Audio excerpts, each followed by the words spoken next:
everybody who is successful in anything has a money plan. They have these 3 steps in place. Get it all, flip it quick, do it fast. Number 1 businessman. Count some cash, slap some ass, count some cash. Number 1 business plan. Eat some crab, eat some shrimp, eat some crab. Number 1 fitness plan. Treadmill, run to the racks, do a lap. Number 1 fitness man. Treadmill, run to the racks, do a lap. So what are the 3 components of a money plan, and how does that relate to real estate ultimately?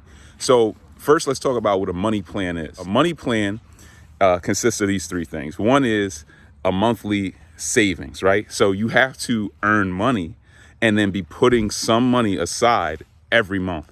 The minimum you should be putting aside every month is 10% of your earnings. So you go to work, you get a check. I don't care if that check is $5 an hour, $10 an hour. A lot of the minimum wage now is like $15 an hour, right? Whatever that check is, you need to be saving 10% of your take-home pay, of your net income. That needs to go into a separate account. So you might have a checking account, a credit card, things that you will shop with, you'll go and travel with, you'll do different things with. This needs to be a separate account that only has one purpose, and that is investing, hitting some type of limit and then investing. So number 2 of your money plan is a threshold, right? So you're going to be saving in this separate account to hit a certain threshold. And that threshold should depend upon your investment plan, your investment strategy, which is step 3, and we'll get there. But let's just talk about thresholds. For me, my threshold was like 10,000 or 20,000 when I was first getting started. So once I hit 10,000 or somewhere between 10 and 20,000 in this separate account, I'm going to start to redeploy that money into my investment strategy. So you create an investment plan. And why was my number 10 to 20,000? Because that was what I felt was necessary from what I was seeing on the market at the time to get into real estate.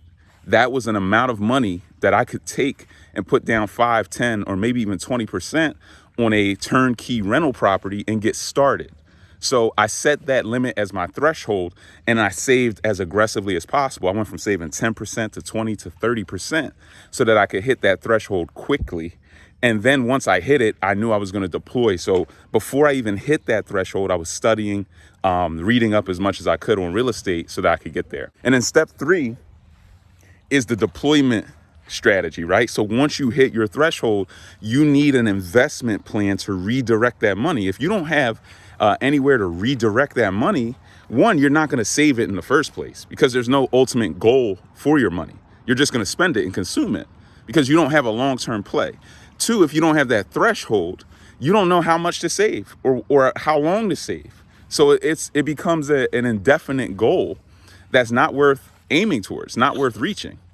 And then when you have that investment plan, you should be working your way up to that while you're saving to hit that threshold so that once you get there, that money goes out. That money goes out into an investment. And the goal of that investment, whatever that strategy it is, it could be crypto. The goal of that strategy is to bring back more income, more money to come back into that same account to get you to that threshold limit faster. Because you've already learned how to save the 10 and 20%. So now with that investment, you should be able to hit your threshold, that $5, $10, $20,000 threshold much faster. And once you hit it again, you deploy again. And then you can save it faster and you deploy again. And you keep implementing that strategy until you can, on a monthly or every 2-month basis, hit your threshold and deploy. And that's how you start to scale up your investment options. So if you're starting off right now and you're saying, well, I just don't have the money to get in real estate, or, it seems like it's too soon to get started, or I've waited too long, I can't get started. You got to put all of that out the window. You need a money plan. You need those 3 steps. So my response to you will always be, well, what's your money plan? And if you don't have a money plan, you better get one. You better get one really fast, because everybody who is successful in anything has a money plan. They have these 3 steps in place. So that's what I want you guys to leave this with. Get a money plan if you don't have one, and then stick to that money plan. Tap in.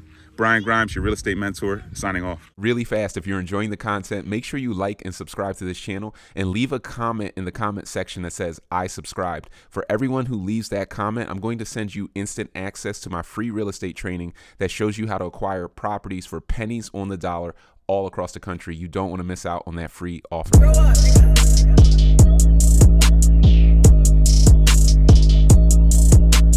Lamborghini Countach, all white, had to bleed out the guts inside. In a two-seat, bad bitch and I, just us, cause there's limited butts inside. Dash stock, CPT13s, Air Jordans, and I bet you if I jump I glide. XD, tucked away, G-Star pants, slang dope hand to hand. Get it off, flip it quick, do it fast. Number one businessman, count some cash, slap some ass, count some cash. Number one business plan, eat some crab, eat some shrimp, eat some crab. Number one fitness plan, treadmill, run to the racks, do a lap. Number one fitness man, treadmill, run to the racks, do a lap. Number one fitness man. Lamborghini.